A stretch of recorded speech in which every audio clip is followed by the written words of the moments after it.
विधान परिषद स्थानिक स्वराज्य संस्था मतदारसंघाच्या निवडणुकीत गुरुवारी एक वेगळेच चित्र पाहायला मिळाले. खुनाच्या गुन्ह्यात अटक होऊन न्यायालयीन कोठडीत असलेल्या भारतीय जनता पक्षाच्या नगरसेविका शालन शिंदे यांना पोलिसांच्या कडक बंदोबस्तात मतदानासाठी आणण्यात आले. त्यांच्या मतदानामुळे तहसील कार्यालय परिसरात काही काळ उत्सुकता आणि चर्चेचे वातावरण निर्माण झाले होते. सकाळी पोलिसांच्या वाहनातून त्या मतदान केंद्रावर दाखल झाल्या. यावेळी सुरक्षा व्यवस्था अधिक कडक करण्यात आली होती. पोलिसांच्या देखरेखीखाली त्यांनी मतदानाची प्रक्रिया पूर्ण केली. मतदान केल्यानंतर त्यांनी पुन्हा पोलिसांनी ताब्यात घेतले आणि रवाना करण्यात आले. विधान परिषद निवडणुकीत प्रत्येक मत निर्णायक ठरण्याची शक्यता असल्याने राजकीय पक्षांकडून आपल्या मतदार सदस्यांना मतदानासाठी उपस्थित राहण्यावर भर देण्यात आला आहे. त्यामुळे विविध पक्षांनी आपल्या सदस्यांशी सातत्याने संपर्क ठेवत मतदानाचा टक्का वाढवण्यासाठी प्रयत्न केले. दरम्यान खुनाच्या गुन्ह्यात अटकेत असलेल्या नगरसेविकेला मतदानासाठी आणण्यात आल्याने राजकीय वर्तुळात चर्चांना उधाण आले आहे. लोकशाही प्रक्रियेत निवडून आलेल्या लोकप्रतिनिधींना मतदानाचा अधिकार असल्याने कायदेशीर प्रक्रियेचे पालन करून त्यांना मतदानाची संधी देण्यात आली. शालन शिंदे यांच्या उपस्थितीमुळे उत्तर सोलापूर तहसील कार्यालयातील मतदान केंद्र काही काळ चर्चेचा विषय ठरले.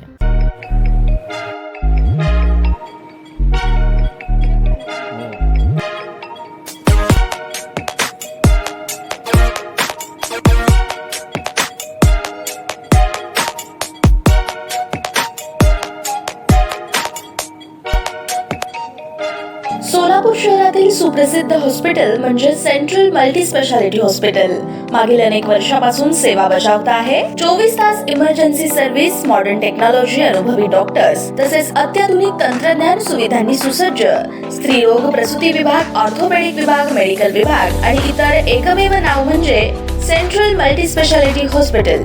पत्ता गणेशपेठ शॉपिंग सेंटर, मंगळवार बाजार, सोलापूर. ताज्या बातम्या पाहण्यासाठी प्राईम महाराष्ट्र न्यूज चॅनलला सबस्क्राईब करा.